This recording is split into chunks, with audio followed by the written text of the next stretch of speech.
Welcome everybody back into Nerd Sesh. As always, I'm Carson Brabbert. Alongside me is Logan Camden. Happy New Year, everybody. We are going to bring in the new year here on Nerd Sesh with straight up panic. 2026 is starting on an extremely negative note for us because there's some concerning things going on around the NBA that we want to talk about today, and we'll measure them all on the panic meter. How troubled are we really by these things? That's what we're going to find out today. And I think we got to start, Logan, with the birthday boy. LeBron James just turned 41 years old. Happy birthday to you, LeBron. Our present to you is a little bit of panic and discourse about what role he has played in the Lakers' recent slide. We have talked a fair bit this year, a lot, about all the flaws that we've seen on the Lakers roster, but they've now lost 5 of their last 8, specifically with LeBron on the floor. So, Logan, is LeBron hurting the Lakers right now?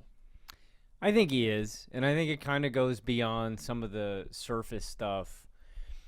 I want to be clear about something when I say this. I think LeBron is hurting the Lakers, but I don't think he is the only problem with the Lakers. And I want to be very clear about this point, too. I don't really think there's a cure-all. I don't think there's one basketball player that could come in here and miraculously fix all of the roster problems that the Los Angeles Lakers have. So I want to be clear about that. LeBron James is not the only problem in Los Angeles. If he was playing better, it doesn't fix all of the Lakers' issues. And I think that's kind of the big point. Like, the roster fundamentally cannot play defense. I still do not love Luka's shot selection. We're talking about some of the big things like with the Lakers and some of these big picture issues. The biggest issue to me, though, is with LeBron in terms of how he hinders the peripheral roster construction because of the aprons with the rest of this Lakers roster, and specifically his fit with this team. One, on the roster construction point, I think there's a very, very strong argument to be made that LeBron James is the most overpaid player in the NBA with what he provides to this Lakers group. $52 million for a guy that doesn't fit at all the archetype of the player they need alongside Luke and Reeves. I just think their skill sets are really redundant. You've got 3 guys that work at their best with the ball in their hands, and they just don't really complement each other. Neither of these guys are defensively oriented, so anytime you have your 3 best players out there on the court, they don't fit with one another. So you've got 3 guys that all want the ball in their hands and don't play defense. That's not even mentioning a guy like DeAndre Ayton. Like, if you got your 4 best players out there, none of them like playing defense. And it's like, and neither does Rui Hachimura. Yeah, let's play so 5. There's your starting 5. Let's play 5 guys, and none of them want to play defense. Oh my God, the Lakers aren't good. Like, holy shit. Because that's what's messed up to me, man. LeBron is giving you, at age 41, 25-7. The reason I emphasize these things is it's like, LeBron is not conventionally washed for a 41-year-old. He's probably the greatest 41-year-old to ever walk the planet. Like, drop the probably. It's not even close. I mean, like, that's just what's so fucked about this Lakers situation is it's not like just a LeBron thing. It's not a Luka thing. It's a Laker thing, man. It's a Rob Pelinka thing. It's not a JJ Redick thing. And, like, this is just what I want to get back to, Carson. We have this, like, Lakers rabid disease thing where it's like, and I get it, man. As a Steelers fan, the expectations every season are title or bust. And when you build a roster, this roster is built for LeBron James and Anthony Davis. This roster was not built for LeBron James and Luka Doncic. Like, this team was built with an expectation that those were going to be your building blocks. These were going to be the guys you needed alongside those two, and you were going to compete for a championship. When you traded Anthony Davis, not only did you fundamentally change the core of your team and make all of these other pieces fit really wonky with your new 2, I think it also should have changed the expectations that you were going to actually be able to go and compete for a championship, because that's just not anywhere close to being on the table. You should thank your lucky stars that Nico Harrison sacrificed Luka to LA and gave him away, but a title's just not on the horizon anywhere because this roster is just not remotely close. So I don't know, man. It feels weird talking about LeBron in this light. I think LeBron is a problem for the Lakers, but I don't think he's like the problem. But Yeah. I think the biggest issue that LeBron poses to this team is just how he handicaps in terms of their ability to actually create an actual supporting cast here that could go out there and compete for a title, because his skill set isn't what they need, and you're allocating $100 million in salary cap to two guys who don't really fit all that well together.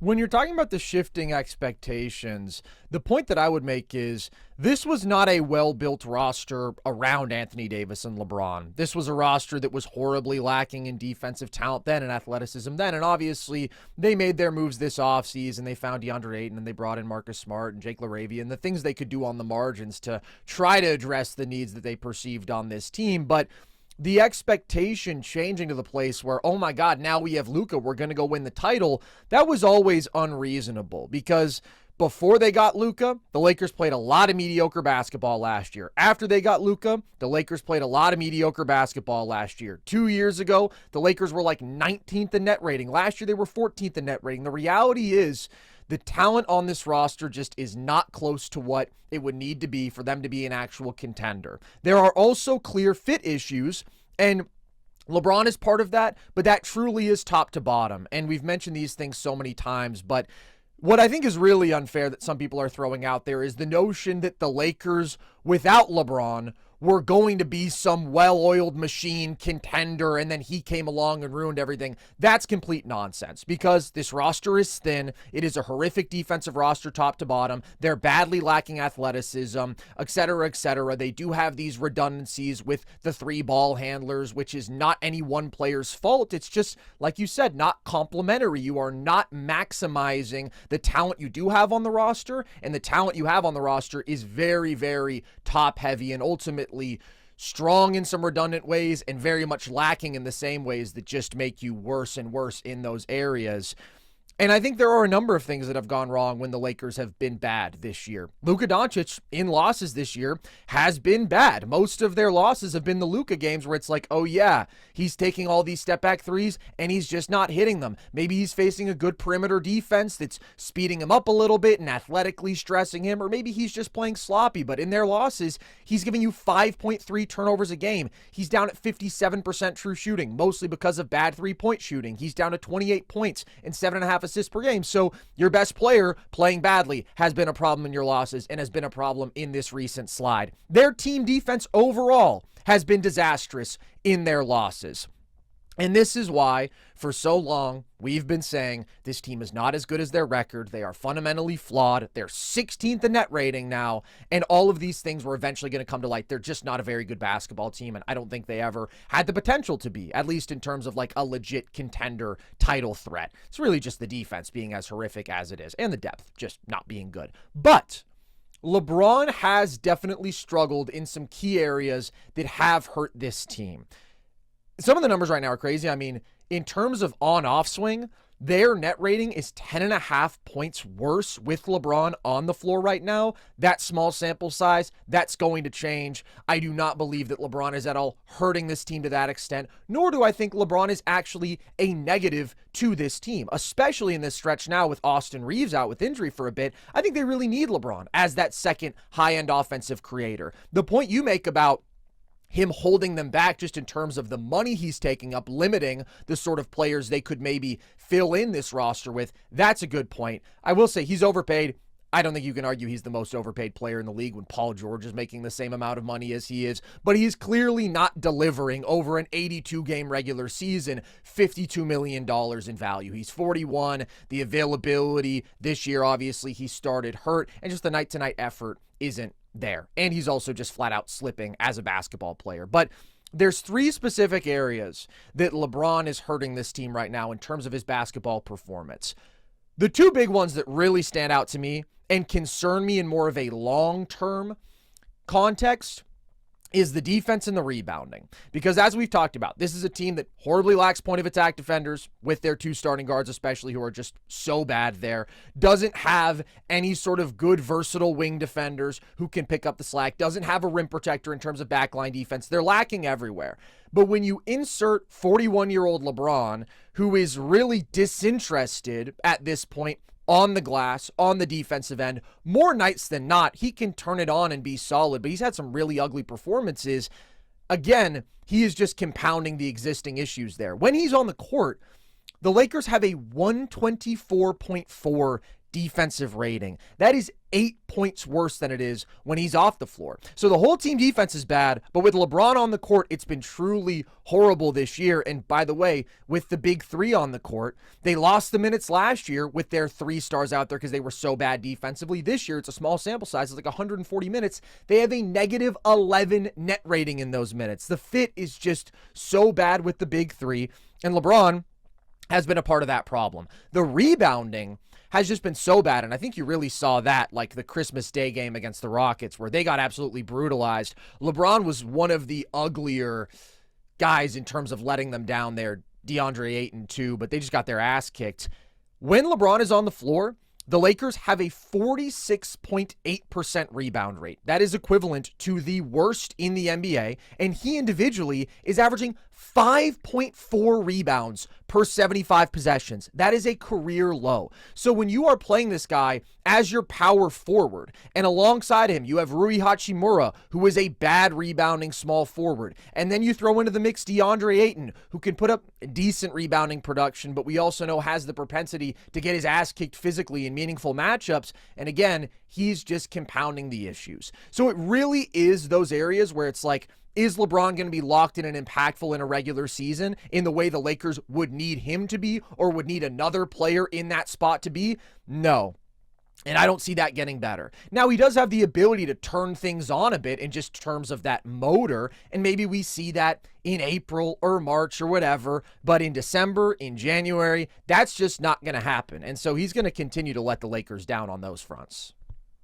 I just don't buy it that much anymore. And like, I'm not even saying turn it on like, oh my God, he's going to ramp up his on-ball volume. I'm saying, is he going to box out? Is he going to crash the glass? Is he going to be remotely engaged defensively?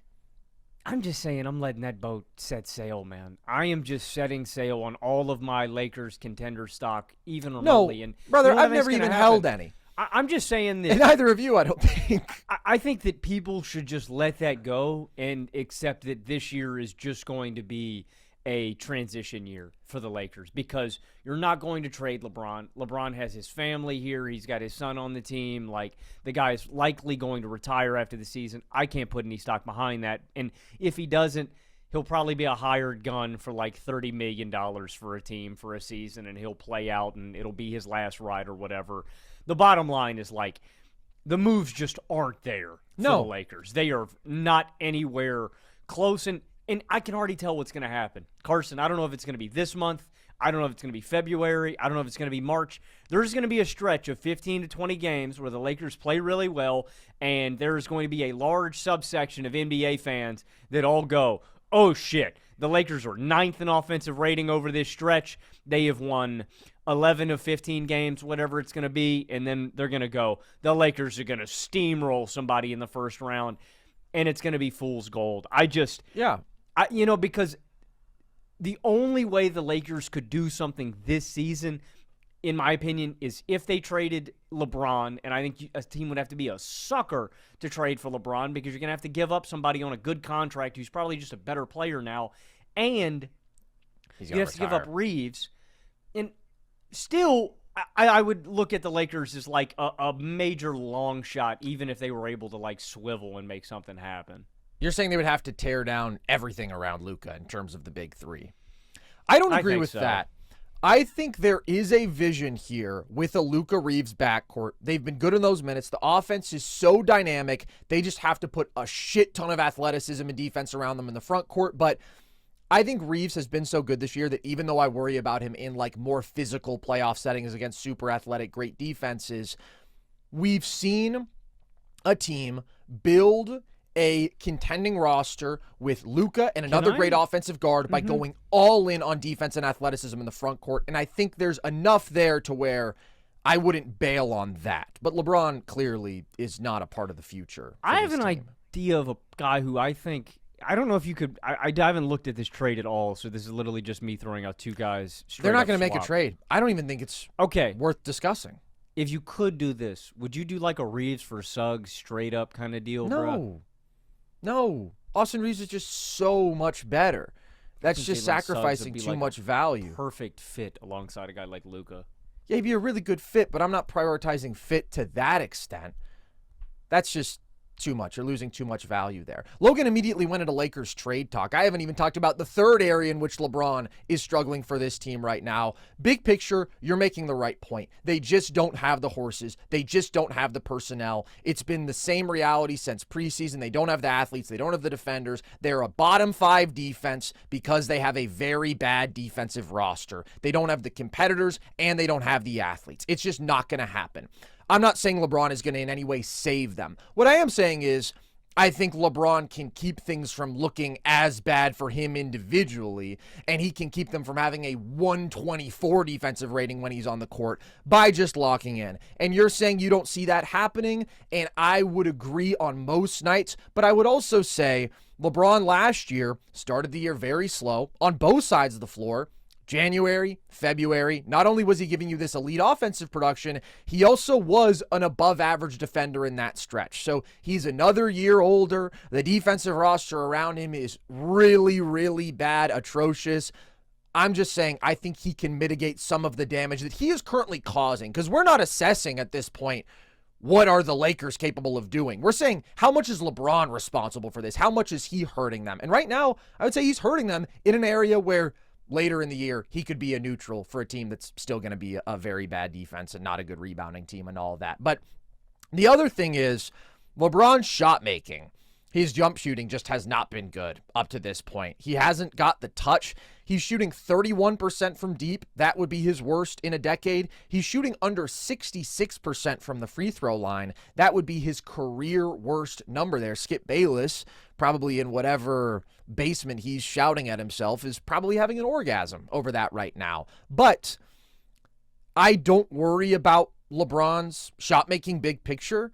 The problem is just because in the last couple years, as he's regressed athletically, of course, and is getting to the rim less, his shot making has peaked. I mean, we've been seeing career jump shooting seasons from him, from the mid-range, from beyond the arc, and so he is more reliant on that in his offensive arsenal than ever before. So when he's struggling to make those perimeter shots like he is right now, it does take a significant dent out of his offensive production. But overall, I really think any offensive criticisms of LeBron big picture are misguided. It's not that he takes this team out of rhythm. It's not that he steps on toes in a counterproductive way. LeBron is still a damn good offensive player, a genius playmaker, still really good in transition, still has this combination of size and strength and athleticism and shot making that makes him a top 25 offensive player, I would say. The problem is more so what I've been saying about this team all along, that LeBron does not fill in the gaps for this team. He just doesn't help them that much. He's 41 years old. He's most often not interested in defense and rebounding, and they don't really need that third creator considering what they've had in Luka and Reeves. There's just a lot of diminishing returns from the top end talent on this roster, which is just totally lacking talent outside of them, especially dudes who are talented in the ways that they would need. But I think LeBron will look better. Right now, though, he is playing poorly, especially to start the year, but now he's had a rough stretch in a couple of these recent games. And overall, I do think you have to accept regression with LeBron. We can say he can look better, but the bar for what that means continues to get lower. LeBron James is not at any point this year going to be a top 10 player. I do feel confident saying that. Top 20, top 25, I think that's the range that we're looking at with him at this point. I just think he's stiff. I just think when I watch LeBron play, he can't. I think his back's hurt. I think his back is seriously hindered in a big way. LeBron is stiffer than I've ever seen before. He doesn't get the same. He's also 41. Yes, and that's what I'm saying. None of these things should surprise us at this point.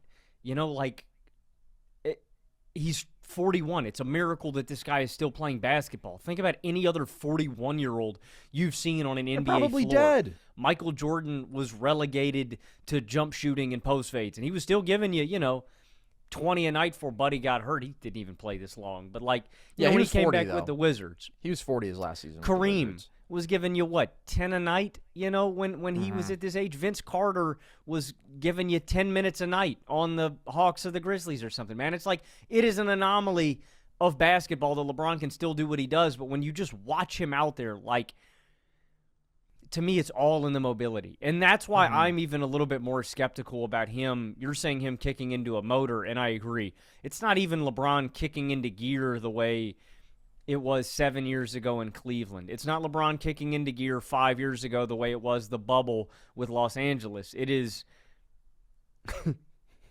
he's going from 3 to 4, man. He's not going from 2 to 6, right? He is. Right.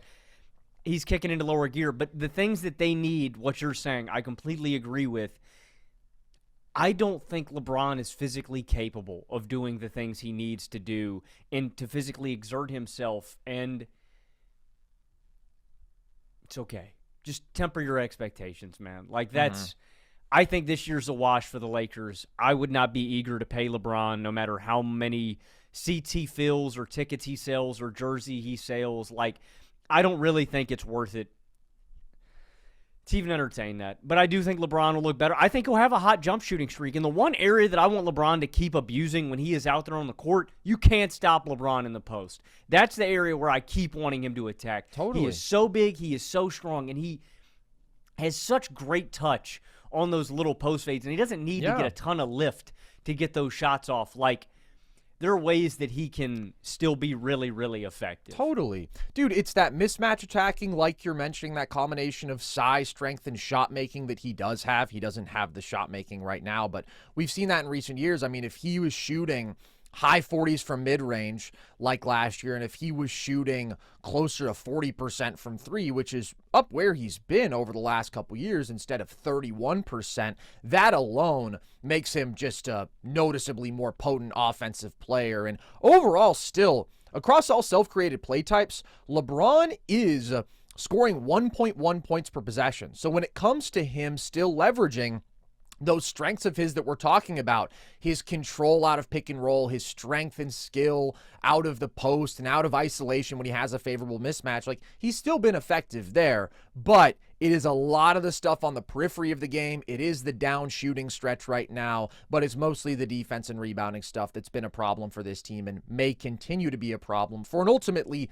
deeply flawed Lakers team for which LeBron is not the problem. That would be my bottom line takeaway here.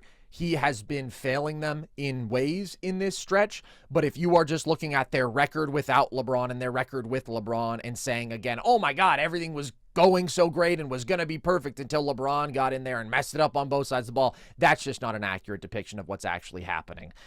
There's another team, Logan, who has had a star return and has had some real issues, though. And we've been waiting on Trae Young to come back for the Hawks and see how things looked. We talked about the possibility that they might be better without him, considering the areas in which they were really playing well earlier in the year, but also talked about the potential necessity that he could be for this team as a legitimate half-court creator. They are now 0-5 since he returned. They're 2-8 overall on the year in games that he's played, and even one of those wins, it was the game that he only played 7 minutes before he got hurt. So if you're a Trae Young hater, you spin that and say they're 1-8 with him on the court this year. Is it officially time for the Hawks to move on, Logan? I think so. This is a really complicated issue. I think it's one of the most interesting NBA storylines to track up until the deadline, just so what's going on with the Hawks. Because, we were even kind of flirting with this topic at the beginning of the season when we were talking about, Hero missing time for the Heat. And obviously they've hit a little bit of a snag with Hero, actually, but and without him too. Him and Bam have missed a lot of time recently, which interrelated with that, I'm pretty sure the Hawks, that was one of their worst losses recently. The Heat had lost 8 of 9, and then they lose to the Heat down both of them. This is complicated in the sense that like I'm saying with LeBron, I don't think all of the Hawks' issues come down to Trae Young, and that's what makes this such an interesting topic. That being said, they were playing such good basketball that you wonder if it's worthwhile moving on from him. Like you mentioned, 2-8 with Trae, they're 13-11 without him. The most damning number to me, like LeBron, the Hawks are 14 points better defensively without Trae on the year. They have a defensive rating of 129.2 with Trae on the season, which is literally one of the worst numbers I've ever seen from a sample size this big. It is truly remarkable. And the sample size still, it's only 10 games for him. It's only 280-something minutes, so that number's not going to hold. But yeah, I don't know if I've ever seen a player with an on-court 129 defensive rating. Like, period. It's insane. To cut Trae some slack, Kristaps Porzingis never plays. He was a big reason why I was coming back tonight. I hope he can stay out there. The guy's missed 10 straight in the last 17 games for Atlanta. He has played in 2 of them. So to cut Trae a little bit of slack, KP's missed time. I really do not like the center depth beyond KP when he's not out there. Okongwu is the only other playable big on this team sometimes, and he's 6'9". Like, height was another big reason why I liked KP. Reece Shay's seemingly regressed a little bit. Dyson Daniels is really limited as a scorer. But when I think back to it, and here's what makes this thing complicated to me, because my gut says, yes, it is time to move on from Trae Young. The guy is on a player option next season. Don't even entertain that, like, at the deadline. Just cut your losses, get some for sure assets in case he doesn't want to return to Atlanta, because that's the other side of this. Even if you hold on to him, he could opt out. The thing is I come back to it and I'm like, do the Hawks have an incentive to lose? Because they are going to receive the most favorable of the New Orleans-Milwaukee pick this year. Okay, so they don't really have an incentive to lose this season. Next season, they don't have their own pick. San Antonio is going to get swap rights for their pick this season, and then New Orleans is going to get swap rights to their pick for next season. So it's like, if you move off of Trae Young for a different timeline in which Jalen Johnson is the focal point, you are moving on to, you would like to receive a younger asset that more fits your younger timeline that you're moving on towards. But what comes with that is you would think is that you're going to lose more, and Atlanta doesn't have their own pick. So you want to be as competitive as possible.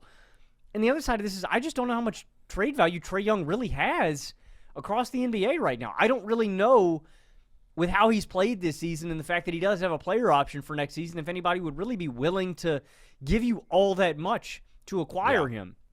Because you'd think if they trade Trae, they would also trade Kristaps Porzingis, right? It doesn't make sense to hold on to that expiring either if you could move off of him.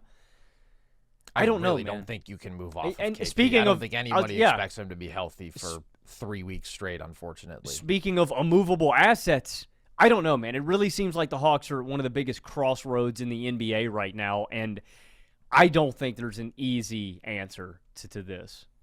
The one thing that I'll disagree with is the notion that trading Trae means they're expecting to lose more games down the I don't stretch. necessarily believe that. I'm just saying that that's kind of what, I don't know, that's what you would think you would be conceding if you moved off of Trae. I think it would more so be we just ceiling. know that it doesn't work. Like, Yeah. flat out. We are past the point of like, hey, this guy is very, very flawed, but ultimately a floor raiser for us because of what he does to elevate our offense. I think if they're getting to the point where they're ready to trade Trae, it's because they're like, we just don't think he meaningfully makes us better at all. And they've been significantly worse with him on the floor this year. Like you said, though, I don't want to put all of the Hawks issues on Trae because I just don't think that's accurate. And let me say this up front. I was a huge Hawks optimist in the preseason. I got higher and higher on them to the place where I picked them to win 50 games. And obviously, injuries and illness from KP has kept 2 of their best players off the floor for a majority of the season up to this point. But my Hawks optimism is rapidly dying. A brutal death at this point. When you talk about like this iteration, this season with Trae and KP and everything that I envisioned where I was like, this can be a really good two-way team. Trae can elevate this offense with really more ball handling and some good play finishing and good full court athletes around him, and they can be good on that side of the ball. And then they've got the defensive personnel and the athletes and the length to really compensate for his major issues on the defensive end more effectively than ever before. This team just has not been able to achieve that two-way balance that I thought they were capable of. And it's very easy to blame Trae for all the Hawks' defensive issues because we know he's one of the most destructive defenders in the NBA. The number that you just mentioned, absolutely insane how horrible they've been defensively with him on the floor. And let me be clear, he is obviously a problem. He is an embarrassing defensive player. I frankly can't stand to watch another season of Trae Young being brought into pick and roll and doing that weak-ass fake show that he does where you're putting two on the ball for a moment, but there's literally no pressure, and then his lackadaisical recovery, and then obviously the alternative is you switch and he just gets destroyed. He's horrible defensively. And there's just no way around that when you're 6'1", 160 pounds with the offensive load that he has. Dude, real quick, I was talking about this, and I know we've talked about this on the show from Pablo Escobar and his theory about the small guards. My dad and I were just talking about this last night because we were talking about Trae. The standard, to get playing time, I was just thinking about this. To get playing time as a small guard in the NBA at a high volume, how much better you have to be than every other guy. I was just 100%. thinking, I loved Rob Dillingham as a prospect, right? Super quick, dynamic, could get to the cup, couldn't play a lick of defense, 150 soaking wet, right? Yeah. That guy can't play minutes, and he was a first-round pick in the NBA, and we're 2 years out. In the margins for how much you can regress even as a shot maker year to year. I was thinking about Darius Garland struggling with his foot injury and the referendums people are having on him. Trae Young not being healthy and struggling this year. John Morant.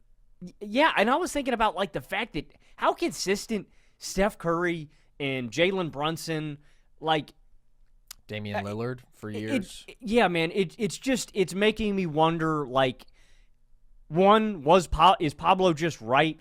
Is this an archetype that is potentially going extinct and is becoming increasingly less valuable across the league? And two, upon that, just, again, how damn, you can't be good. You cannot be good as a tiny guard. You have to be elite. It just is a kind of as a big picture thing on Trae and archetypes like that across the league. I was just thinking about that, man. It's kind of crazy how fast it feels like that has happened. 100%. I've talked about this so much already this year. I made a whole video about this, with Trae was a significant part of, so I won't do the whole spiel, but absolutely, the league has changed crazy fast, dude. It went from guards being the most advantaged they'd ever been, small guards specifically, with the spacing that we were seeing in the game, with the pick and roll revolution, with the offensively slanted rules, with the increased three-point volume, and just with this blossoming skill in terms of guards who were high-level scorers and playmakers, particularly out of pick and roll. They were on top of the world a half-decade ago.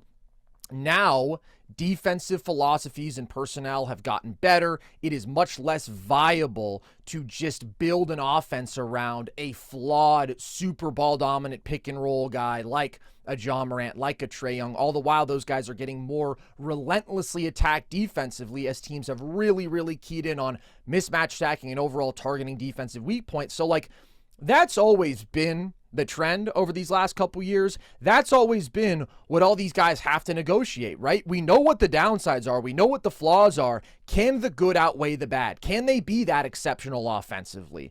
And the reality is, for Trae up to this point this year, no. And what's concerning is he actually has had the intended impact for this offense. Even as he's shooting poorly from deep, the Hawks have a 121 offensive rating when Trae's on the court. That's a 7-point improvement. He is just still such a ridiculously dynamic playmaker. He gets to the line at such a high rate. He's actually keeping turnovers low right now, but his ability to control the game in the half court and consistently get you in an advantageous position out of pick and roll and make every pass that a guy of his size possibly could, and even with his shot making and finishing issues, still be productive as a scorer and efficient enough. I mean, not efficient, but enough to where he clearly boosts your offense. He hasn't been playing his best. He can still shoot better, but he's already made them way better on offense, and yet here they are. They're 2-8 when he plays. They've lost their last 5. The defense has been a complete disaster. So it's been very concerning for Trae Young in terms of how the experiment has gone when you're weighing how much is he going to help this team with the good, how much is he going to hurt this team with the bad. The signs point to he's hurt them more with the bad. But the point I do want to make is we all know how bad he is defensively. But the Hawks had completely fallen off on that end before they brought Trae back into the mix. And that's the important point, because my hope for this team, again, was that the defenders around him would kick ass and they would cover up for his issues. And there was a stretch right after Trae got hurt where I believe they won 8 out of 11, and they were a top 5 defense, and they were super engaged on that end, and they were doing everything I hoped, and they were totally winning in transition with their athleticism. And I was like, yes, this is what I want to see from these guys. This is how they win without Trae. This slide did not start the second that Trae Young came back. This slide had been going on. This team is 2-11 over their last 13 games. Again, Trae has only played in 5 of those games, and they're 27th in defensive rating over that span. So they went from a good defense without Trae to a really bad defense without Trae to now a truly horrific defense with Trae. But the reality is, you put guys like Jalen Johnson and Nickeil Alexander-Walker in larger offensive roles, and their defensive value has just totally deteriorated. Nickeil Alexander-Walker, his entire career, has been a guy who hangs his hat on the defensive end. He's given you like all defense level impact. Now you're saying, hey, can you be our lead ball handler almost, one of our 2 leading offensive options? He's been pretty good. He's been pretty good at that, but he is not nearly the same defensive player. I think opposing players are shooting 54% from the field when guarded by Nickeil Alexander-Walker. That's one of the highest marks in the league. And this is for a guy who, again, has been an elite defender. Jalen Johnson has just become less and less consistent in terms of his motor on that end. So these are guys who have the tools, but there is a reason that there are very few players who are in major offensive roles and are also like legit clear plus defenders. It's just really hard to do. And these guys are very much experiencing that right now with their defense falling off a cliff. I do think they're even stressed more, though, because it's exacerbated by the fact that Trae is so tiny, and those guys, not only, stepping up in their offensive responsibilities, have to make up for a guy like Trae lacking on that end too, man. I just think it stresses everybody else in that on defense as well. It does, but the point I'm making is that these problems were already emerging 100%, and were major problems before Trae got out there. And Sesh has been disappointing on that end. They haven't had KP's rim protection. Exactly. Like the vision of the really good team defense around Trae that I was hoping for, which we did see for a time when he was out, like that just has totally fallen off. That hasn't been a reality at all. And they desperately need to get that vision back if they do want to make things work with Trae, because that's what they need to do, right? They need to have guys who are totally willing to buy in defensively, to allow Trae to carry the offense with the ball in his hands a lot. And my concern at this point, and maybe the most damning thing, is I just don't think that Jalen Johnson and Nickeil Alexander-Walker want to buy into a role around Trae. Trae Young, for all his talents, is objectively one of the hardest players to build around in the NBA because of the very specific roles that he demands the players around him fill on both sides, right? Defensively, they have to work their asses off to cover up for him. Offensively, overwhelmingly, they're going to just have to play off of him. These guys who have had the ball in their hands more and have done a really good job in that context are now going to have to cede control back to Trae, who's going to dribble the air out of the ball. And it's going to be good for the team offense, but it's not going to be satisfying for those guys probably. And I think it's really hard to convince those 2 players who have played so well and with whom the team was better without Trae that, like, now you have to sacrifice for this guy. And if they're not willing to do that, then I think this situation is truly unsalvageable, because then they're going to continue to look like they have been right now, where they are just a bad defensive team and they're not ultimately maxing out their two-way ability that they have on paper. So there's already rumors swirling about the Hawks potentially trading Trae. I would say give it at least a month to try to find your identity, to try to find your rhythm. See, okay, will Trae start to shoot better? Yes, he will. But the real question is, are the guys around him willing to do what is necessary to win with Trae Young as your leading player with all of the major flaws that he does have?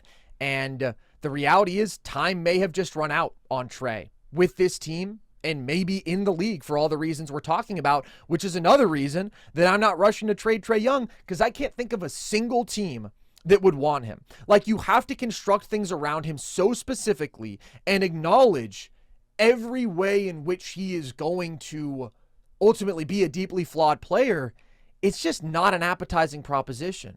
Like, the Hawks literally experienced it this year. There was a little bit of addition by subtraction from their best player, and it's really, really exceptionally hard to just slot Trae into some roster elsewhere in the league and say he's going to make us better, especially when after next year they're going to have to pay him max money. I just don't see it, man. I mean, he really is an interesting representation of this crossroads for this team and for the league that we've been talking about. I've been sitting here, man, trying to cook something up. I have one not team. Easy. It's not at all. The only team I have so far is because they have nothing basically going for them, and that's the Brooklyn Nets. And even them, I'm like, would they do this trade? They just drafted 1 million point guards. Yeah, I don't know. But the only thing I cooked up was like something of a framework of Nick Claxton and something else for like Trae Young. I don't know who that other guy would. You can do kind of anybody to make the money work. If it's Terrence Mann, if it was Haywood Highsmith, because I'm thinking like, would the Nets even want to throw in like a Cam Thomas? I don't know, man. Like I really don't even know if it would be worth it, bro. I don't think the Hawks want a Cam Thomas back. I think those are two players who the league is very low on right now, Trae Young and Cam Thomas, but still just different levels of players. I mean, what Trae can do for a team offense, Cam Thomas is purely empty calories. Send Trae to Orlando, man.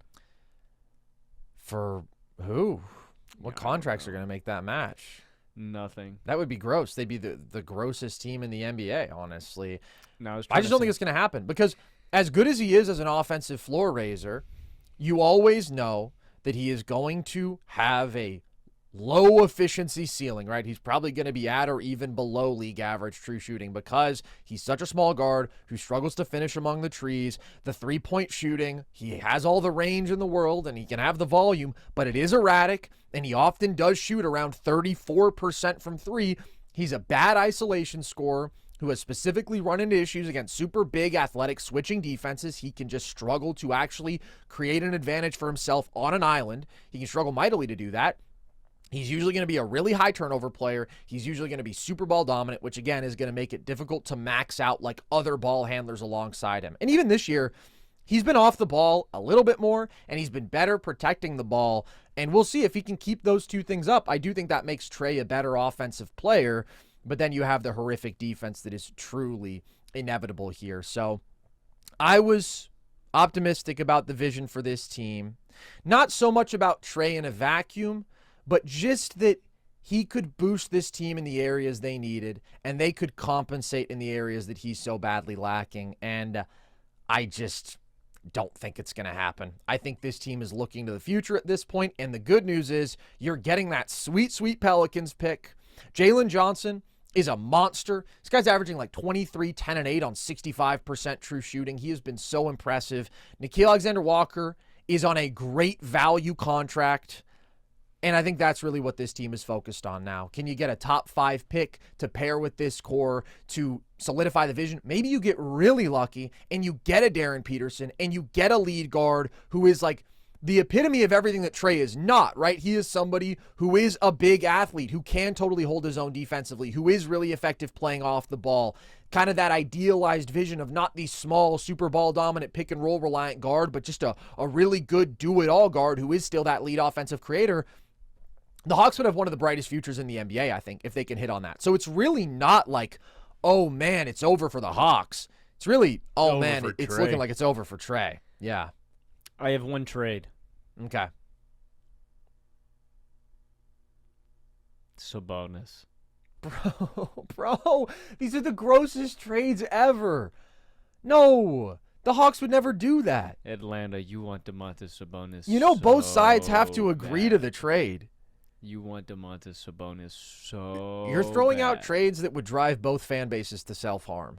Dude, I'd do a dance. I would be so elated. Well, Domantas Sabonis off the squad. I know. Yeah, I know. I am looking forward to seeing KP back out there. Lord knows they need him. And he was playing awesome when he was healthy this year offensively. He was doing all the signature KP stuff, mismatch attacking, striping that shit as a jump shooter. The reality is, though, it's impossible to rely on him physically, and he doesn't fix all the core problems here that we've been talking about. You know, he brings rim protection, he brings an answer to teams that are going to switch on Trae, and it's like now KP can punish them for switching if you put a smaller guy on him, but there's just so much more that is going wrong with this team right now. Do you know anything about what Porzingis has? Like well, the details of that? He was diagnosed with POTS last year. Yeah, does that stay with him his entire life? Like, can he get rid of that? I don't think it's supposed to be chronic. I'm not an expert. I'm not a doctor. Now we're getting into stuff that I don't really know about. But I do know that it is a nervous system issue, and it basically leads to everything that he was struggling with last year, where, like, he couldn't physically take the minutes because you get fatigued, you feel super weak, you get dizzy, all that bad stuff. We didn't get the details on what this illness was that just kept him out for 10 games, but it seems very reasonable to me, not a doctor, to see a connection there. It does seem like he is perhaps chronically ill, and that's on top of the fact that this guy was already 7'3" with recurring injury problems throughout his career. It's just such a bummer because he's so damn good when he's right, but I don't know how you can believe in that at this point. It is. I mean, I was taken just my dreams for them and just crushed them. Yeah, I was just gonna say. I mean, if it is, and I mean, like, if KP can't even play in like 40 games this year, I don't know if any NBA team would even want to sign him to a contract next season. I think it's going to be like minimum or close to it. Maybe MLE. Like, he's going to get probably less than $10 million a year. I think it is going to be like a pure low risk. Give us what you got. High reward potentially. Play when you but can. Yeah. Nobody's going to make a significant investment in him at this point, unfortunately. I will say one thing about the Hawks real quick before we move on. When we're talking about panic, I think people are overhating on Sesh right now. I completely agree, dude. I heard and I agree with the sentiment. One of my friends last night he's a Wizards fan, and he was like, I don't know, man. I think the Hawks made the wrong call taking Sesh over Sarr. And I was like, well, you know, I liked Sarr more. Yeah. It sounded like at the time Atlanta made that call because of Trae. I can't 100% confirm that because I'm not in-house, but it sounded like that had something to do with it. But my thing is, like, yeah, I've always thought that, but I think Sesh is having a bad stretch. I think Quinn doesn't play him enough. I would still be playing him even though he's struggling. Like, this is still supposed to be a building block kind of guy for you, and that class was weak anyway. I think it's all about him being the number one pick and why people are shitting on him. Like, if the guy was the third pick, I don't think people would be talking about him this way. No, I agree. And I just think people are, like, using a lot of hyperbole. And this is coming from somebody who, as a prospect, had him below Sarr. And I was firm on that. I was like, guys, Sarr is a much better prospect, in my opinion, than Sesh. I had him below Reed Shepherd, Klingon, Buzelis, Castle, Topic. We were mocking Sesh like 7th, as if we were to act as the GMs. And he's been underwhelming this year. He hasn't built on a strong finish to last season. I've been disappointed with his defense. The shooting hasn't been the same. He ended last year on a real high note as a three-point shooter. But I just don't know what exactly people were expecting with Sesh. That's where it feels unfair to me. Like, he has to do the complementary things better that are going to define his career. And that's the shooting and that's the defense. And I think that he's always been a good transition player and high feel when it comes to cutting. Like, he was always, very obviously, known to be an extremely low ceiling number one pick. Like, the lowest ceiling of any number one pick that I can think of. And that's why I didn't like the Hawks doing it at the time. But their vision was, we're banking on getting just a reliable, good wing in a super flawed draft class. That's at least what I assume their vision was. Because this is a guy who's never had any juice off the dribble, right? Like, there's never been that upside for him as any sort of creator, star. And can he still be a good two-way 3-and-D wing? Like, absolutely. I was impressed by what we saw from him down the stretch last year. I got higher on Sesh than I was with him as a prospect. So to hold him to the standards of other number one picks of the past when nobody ever viewed him as that caliber of a prospect, I just think that's dumb and unfair, and it feels like people are trying to get their negativity takes off. And I don't know, grab a headline. I also saw our good friend Joel Moran of Pick a Side, legend, but this was an atrocious take, call him one of the 3 worst number 1 picks in NBA history. And I'm like, brother. He's not even halfway into his 2nd season, man. And not just that, dude. He's just got to learn the history of number 1 picks. I mean, we've got LaRue Martin, we've got Anthony Bennett, we've got Olowokandi, we've got Kwame Brown, we've got guys who weren't NBA players. I'm not even getting into Nervous Purvis and Kent Benson. I'm not even getting to the injured guys like Odin and Fultz, who obviously had worse careers, even if it was due to circumstances outside of their control, than Reece Shea is going to, everybody just chill a little bit. I understand. He's an underwhelming number 1 pick. He was an underwhelming number 1 pick when they drafted him, and that was the most lukewarm, obvious take of all time. It wasn't even a take. It was just a fact. Everybody knew it. So chill on him. It's like Let's see how this year goes. It's just low-hanging fruit, man. It's like shitting on the 2000 draft class. You know what I mean? Yeah. I don't know. It is. And look, there are obviously good players who are outperforming him right now. Yes, 100%. Like what we're seeing from a Stephon Castle, what we're seeing from Sarr. Reed Shepherd even has had a better season than Reece Shea. Klingon. All these guys are playing better than him. Buzelis. Pretty much everybody I'm mentioning, the guys who I had above him, except Topic, who just hasn't played. We'll see. But I just think making it all about Reece Shea and acting as if he's awful when he's not, and acting as if it's oh my God, this is so disappointing. It's what exactly are you disappointed by? I don't know. Speaking of disappointments, though, Logan, there's one guy who I would argue has been the most disappointing player in the NBA this season, and we're staying in the Southeast Division. How concerned are you by what we've seen from Paolo Banchero this year? I think you have to be really concerned with the stuff that we've seen from Paolo, and you did a video on TikTok, Carson, breaking it all down on our social, which if you guys haven't seen, you can check it out. You mentioned some really important numbers. Great plug, I said. Thank you. Yeah. Nerd Sesh everywhere. It's sick, killer content, guys. Oh. You mentioned a bunch of really fascinating numbers in that really blew my mind, man. The worst effective field goal percentage on pull-up jumpers in the NBA, shooting 32% effective field goal percentage on all jumpers. Second worst three-point percentage ever in season with 3.5 attempts a game. And the most damning number is the fact that it's over half of his shot diet. Dude, everything that we were talking about a year ago with Paolo when he came back in the second half of the season, everything he needed to clean up. Everything that we talked about preseason coming into this year, it's still an issue. And the fact that every year the Orlando Magic are better when he's injured, with Franz available as the lead guy, the fact that they're better every year without him on the court. And again, because we have to mention all of the factors with the teams, I don't want to completely bag on him. During this recent stretch, Franz has missed 9 straight games. Jalen Suggs has also missed 7 straight games. You can't put all of Orlando's issues. Again, injuries are a concern for any team. But everything that has to do with Paolo individually has not gotten better. And I can't remember who exactly said it on social media. I saw this somewhere. Paolo's a power forward that doesn't want to play like a power forward, man.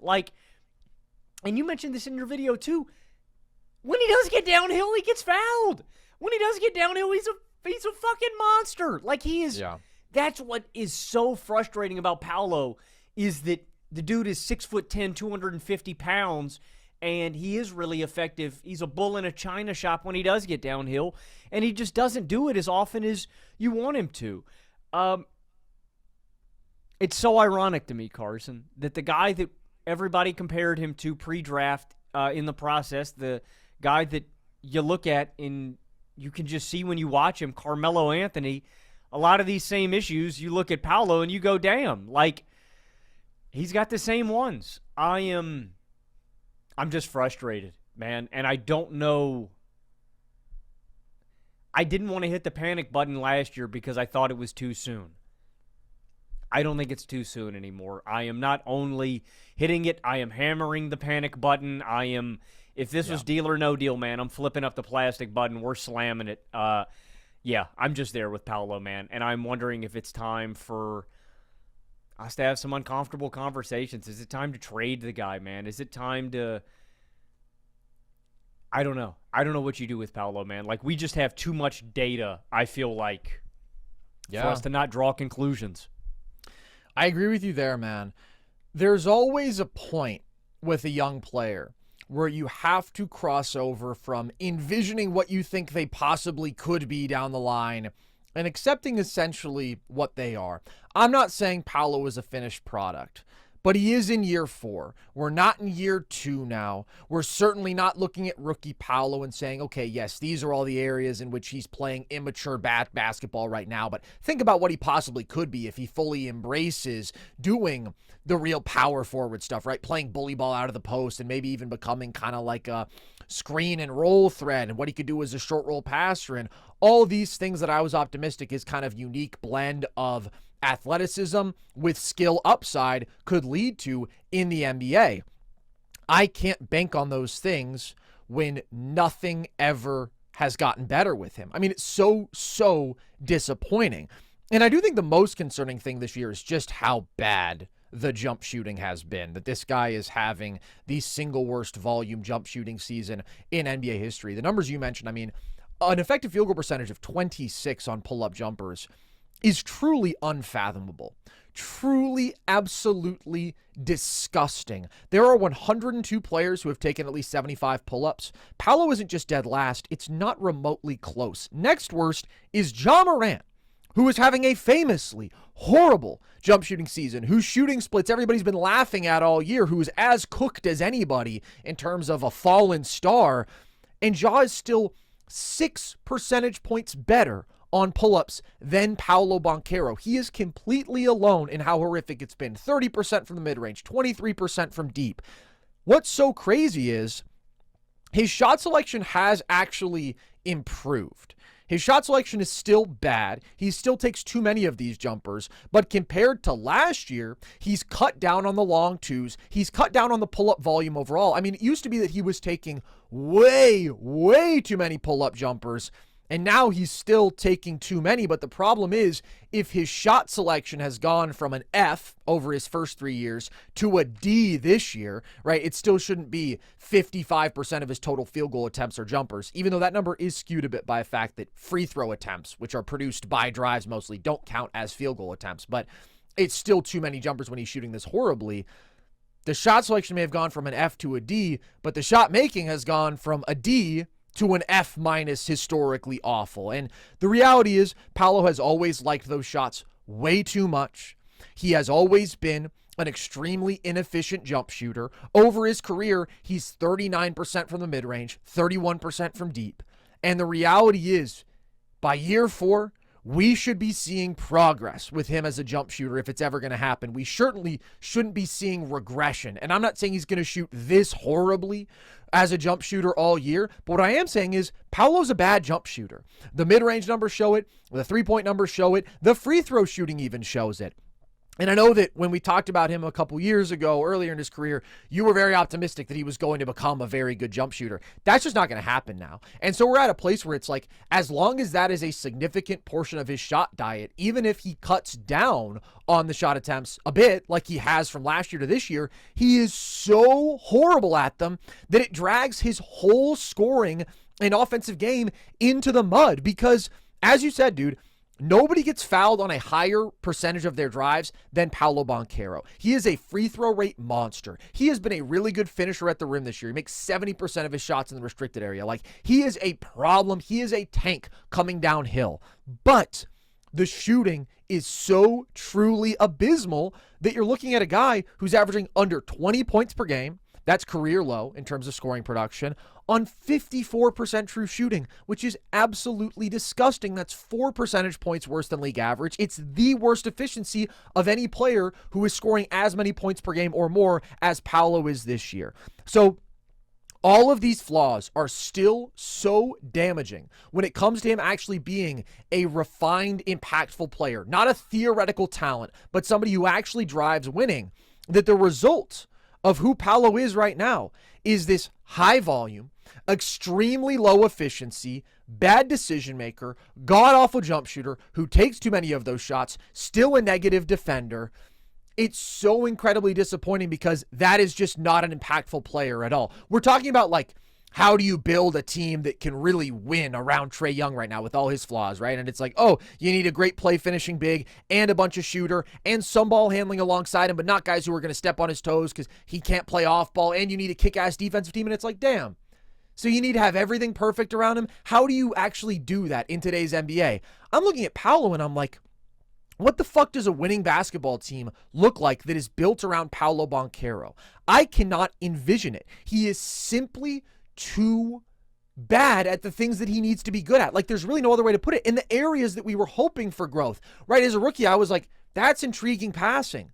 The processing hasn't gotten any better. The decision-making, the passing hasn't gotten any better for him now in year 4. There was always like, hey, man, 6'10" with his athleticism, he should be able to be fine or maybe a plus defensively. When is the day going to come that the Magic are not significantly worse defensively with Paolo Banchero on the floor? When is the day going to come when these things get better? I just become less and less confident in that ever happening, especially that now I'm like, yeah, he's just a bad jump shooter. He's not going to get to the place where it's like, ooh, 46% from mid-range, 36% from 3. And this isn't just like a spacing thing where it's like, oh man, of course he's settling. Look at the clogged up paints he's dealing with and the shitty spot up shooting he has. And that's why he's forcing these shots. As the situation around him has gotten better, big picture this year, Paolo Banchero in year 4 is playing his worst basketball ever, as everybody who he has been in conversations with, who he has been compared to, is lapping him. If you look at the other forwards of a similar age, if it's a Scotty Barnes, if it's a Jalen Johnson, guys who are just playing way, way better, more serious, more impactful basketball. If you look at the players in his draft class, Chet Holmgren, who I always thought was clearly the best talent in that class, who I've always felt is the more impactful NBA player, fucking lapping him. Alperen Şengün lapping him. Jalen Williams, even though he hasn't played his best this year, what he did last year, Paolo has never done anything in terms of actually contributing in a serious way to winning. Again, not production on low efficiency, not a good jump shooting playoff series that is flukish because he never replicates it over large sample sizes. Meaningful, versatile, impactful, efficient, two-way basketball, good decision making. He's never done anything close to what we've seen from a J-Dub. Like, it's just so dark for Paolo right now. The people are calling him PB No J, and it's one of the best nicknames I've ever heard. It fucking clears Ace and Kid, dude. PB No J? That's cash, dude. That's cash money. So we can recite the same numbers that we've always talked about, where it's like, in his career, when Franz is on with Paolo off, the Magic are a +7 net team. With Paolo on and Franz off, they're a -7 net team. Over his career, the Magic are 5 points better in terms of net rating with Paolo off the court, and they've been better every year with him off the court. And this year, their team's net rating is 4 points worse with him on the floor. And they're 7-3 without him this year and 11-12 with him. Like, all of these damning numbers in terms of his impact remain. But the thing is, I've never felt that Paolo is someone who's given you star impact or the level of impact that some people have kind of tried to act like he does have, right? Like, when he made the All-Star game, I was like, he doesn't deserve that. He's just not that good yet. But I was not ready to definitively say, this is who Paolo is. These things aren't going to get better. I've increasingly become more concerned as more time passes and they don't get better, but I also do give grace to talented young players who are in tough situations, who can find a way to produce it all, who clearly do have a path to getting better. And I don't want to make declarative statements about those guys. And I still won't 100% quit on Paolo, because the driving and rim pressuring ability he has is so unique. He's been an efficient post-up player this year, despite being a wildly inefficient pick-and-roll ball handler and isolationist. Like, there is a bully ball path that will make him a better offensive player. But he's leaning more into that path this year, and he's still playing so badly. And like, yeah, I get it. He's coming off of a groin, and he had the oblique last year, but there's so many problems with Paolo that are not related to a short-term injury, and problems that continue to stay the same or get even worse. And if problems are staying the same in year 4, they're effectively getting worse because everybody around you is getting better and getting smarter and getting more polished, getting more mature. I'm just getting lower and lower on Paolo Banchero. It's really, really disappointing. And, you know, for a while, too, the excuse was the spacing and stuff, and it's like Desmond Bane was the perfect kind of addition that Orlando could have made. And by and large, I think Bane's been pretty good on the year. I know Baines had his moments, and him getting hot at random Yeah, people he crashes out. weird too. That's strange. I never really got that, but Bane was a good addition. The thing with Paolo, man, is I don't know. I'm trying to figure out if retroactively, if I misjudged him as a prospect or what. I don't know, man. Was he just so physically dominant in college that he's not as supreme an athlete in the league? Is it just mental? I don't. No, dude, I think the athleticism is still overwhelming. I mean, that's what you see when he gets downhill, and he's so damn hard to stop and so damn hard to guard without fouling, but it's just everything around that is so flawed. And I've seen people who are like, he's got to just try to play like Giannis. And it's like, he just can't do that. Giannis is a one-of-a-kind driver. Paolo is taking 5 pull-up jumpers per game. Last year, he was taking 9.5. So, again, I still don't like his shot selection, but I only don't like his shot selection because he is so horrible as a jump shooter. His shot selection now is not totally impractical for a power wing, right? If Julius Randle has the same shot selection, you'd be like, yeah, that's fine, because Julius Randle can actually make pull-up jumpers at a decent enough clip. Paolo Banchero just flat out cannot. And so there's a lot of process stuff that frustrates me, but that specific skill, just not at all living up to expectations or flashes or the aesthetics of, oh my God, look, he can get to a tough jumper. He doesn't make them. And the other area that you were talking about that I'm most disappointed is the defense. Obviously, Paolo was a offensively slanted player at Duke, and that was never really the selling point for him. I don't know about you, though, man. When he was playing with Team USA, I was actually really encouraged about Paolo's potential. And, that's a way different format, right? But he bought in a little bit. He was rebounding hard. He was playing hard on that end. And, again, when there is so consistently data behind so much of this information that we're getting, there's only so much slack I can give you. When Orlando's defense is consistently way better without you, and we got a big sample size of that last year. And their offense isn't better with you.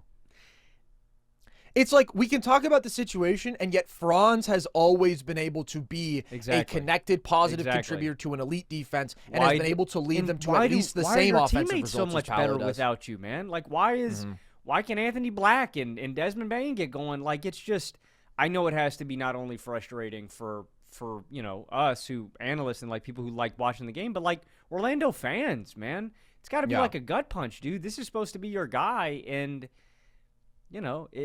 I don't know what you do with the guy at this point, man. You just wait it out. Yeah, I think you have to, because there's still a path, and it's going to come down to him maxing out that downhill ability, truly maxing out. Let's get to double-digit free throws. Paolo's still not top 20 in drives per game, right? That's inexcusable. He's got to be fucking top 10 there, leaning all the way into that. His post-up volume and post-up game overall has to improve, and then it's going to be the playmaking, because the reality is Paolo does still demand the attention of a number one option, even if he's not making shots like a number one option does. But he has to get to the place where he can counter that by actually making the advanced reads where he is totally stagnated as a passer. And look, he's got to be able to hold people accountable with the jumper as a decent counter. He has to be able to make 42% of his jumpers from the mid-range and 35% from three. But again, that's where I just become increasingly less and less confident in his ability to do that. Because shooting development, man, for a star who takes a shit ton of jumpers, that doesn't happen late in your career. Really, the only example of a guy in a star role who takes a relatively high number of jumpers, figuring that out late in his career, is Jason Kidd. All the other jump shooting development stories, they're role players who add that as a layer to make them a better complementary player. Paolo was top 10, I believe, in pull-up jumpers attempted last year. So it's not a lack of reps. It's not a lack of effort in terms of skill development. It's just not translating to results. And I think that's the headline of Paolo's career up to this point. Just not translating to results. Team better without him. Just fundamentally failing to get better in the ways that he has to get better. That's where I'm at with him. And I don't think that's too harsh. I think that's kind of the only way to talk about Paolo right now. And I don't know that he is really being held accountable enough by a lot of NBA media for just how ugly it's been. And I think there is a number one pick bias there. And I think people do overvalue the fact that, again, he had like 2 outlier jump shooting playoff series. And that I think they've he just attributed does a not lot replicate. of that team success to him when he's not really responsible. When they're better with him off the court. Like, there's all these things that have led to this Paolo hype machine. And up until this year, I have not been somebody who is like, guys, Paolo just doesn't have it. Because, again, I give some grace to a flawed but talented young player. You don't put it all together all at once. If you judge players who are young and talented in tough situations so harshly based on their production at that exact moment, that's how you end up writing off a Cade Cunningham when he's on the fucking 14-win Pistons, right? Which a lot of people did, and I very specifically said, guys, Cade is still really good. He's going to look better. He'll get better. So that's important to keep in mind, but we talk about trend lines, man, and the trend lines with Paolo are flat and down, and that is really, really not good. There's more news that is not good around the NBA, which is that Nikola Jokic is out for the next month. It looked like a potentially scarier situation. People were worrying about ACL, but he is going to be reevaluated in a month, I should say, which has brought up a lot of discourse about the NBA's 65-game rule, the 65-game minimum to be eligible for All-NBA, for any awards. Where are you at with that rule, Logan? After Jokic's injury and what we've seen in recent years, is it time to ditch the 65-game requirement? I don't like it because I don't think it works out ratio-wise to me. I think if you play in 2/3, I think you should qualify. I just think it's a little too much of a pie. The requirement to be eligible to lead the league in a category, right? To show up on the league leaderboards. Was it 56? It's 57 or 58. I can't remember exactly. But that's lower. What I think we should go by. I don't think it makes sense to me that, like, I just think it's really, really high. More importantly, when the NBA implemented this rule, I don't think it has had the intended outcome, and I think it has had some unintentional consequences. I think the intended outcome was to make stars play more games so they could be more incentivized to win awards and to get higher contracts if they get those awards. But I think the unintended consequences is I think more guys are being hurt because they're trying to push their bodies more to play. So I actually think that what's happening is I think you're actually having guys miss more times because of this requirement. Actually, the core of this, I just think we should shorten the season. And I think we should abolish this rule. I think the season should be more like 70-ish games, and I think you should have to play like, I don't know where to draw this line, but like 45 to 50-ish games to qualify instead. Maybe that's not enough still, but I want stars to be available. I want guys to play as many games as possible. I don't think it is right. The one thing I really agree with fans on is I don't think it's right that Little Jimmy goes and buys a ticket to the Clippers game, and he wants to go see his favorite player Kawhi play, and Kawhi doesn't play. That's a bad example because Kawhi never plays, but it's like... Well, but Kawhi's an environmentalist, and maybe he's thinking, hey, this is somebody who cares about carbon emissions. This is somebody who is a tree lover, and you want to support that guy with your money. And I would do the same thing. I would, That's why he's my favorite player. And Steve Ballmer's my favorite owner. So that's actually probably not my best example, but... Sure. If you buy a ticket to a game and you went to go see your favorite player play and he doesn't play, you're going to feel shortchanged as a fan. And at the end of the day, I just want stars to play and fans to get their money's worth. And I don't think we are fostering the right environment in the NBA with our current rules and regulations. And so, no, I don't like this rule. I think we should change it. And I think it has got some unfortunate side effects. Yeah, there's a real possibility that it is actively counterproductive for the reasons you're saying, that disallowing load management is contributing to the increased injuries that we are seeing, which is actually making star availability even more of a problem than it was when this rule was instituted. I don't know that we can say for sure on that, but what we can say confidently is that the rule is not working as intended. It is not actually keeping players on the court more. So regardless of if it's making things worse actively, it's not helping because stars are missing more time than ever before, and they're missing it because of legitimate injuries. It's not due to load management. So I just think this is totally unnecessary, and I don't see what the point of it is because, yes, Jokic is hurt now for a month, but most likely he, Wemby, and Giannis will not be eligible for any awards. Wemby and Giannis have already missed a dozen games this year. Giannis is obviously still hurt. Jokic is probably going to miss 15 to 20 games just in this upcoming stretch. Luka is even in danger with the time that he missed earlier in the year of potentially not being eligible. So you're taking 4 of the pretty much consensus top 5 players this season potentially out of the mix for all awards and all NBA acknowledgments for no reason, in my opinion, because it's by no fault of their own. Like, they just got hurt, and we don't need to have this threshold put in place because voters have always been able to evaluate these things for themselves. It's not like we've been going around giving MVP to guys who played the best on a per game basis but only played 45 games. Like, no, this has always been part of the calculus. There's only one player who has ever won MVP while playing under 65 games in a full season, and that was Bill Walton, who deserved it because his team was 50-10 when he got hurt, and then they went 8-14 on the stretch, and he's the GOAT. And don't get me started on 77 and 78 Bill Walton. But we already knew how to factor this stuff in. Like, 2018, Steph Curry plays 51 games. He's clearly a top 3 player on the planet when he's out there, but he makes 3rd team All-NBA because he missed 31 games. 2022, KD, incredible season with the Nets. It was like 30 points per game on 66% true shooting, and the team was 36-19 with him, and they were 8-17 without him. Like, he was clearly a top 3 to 4 player.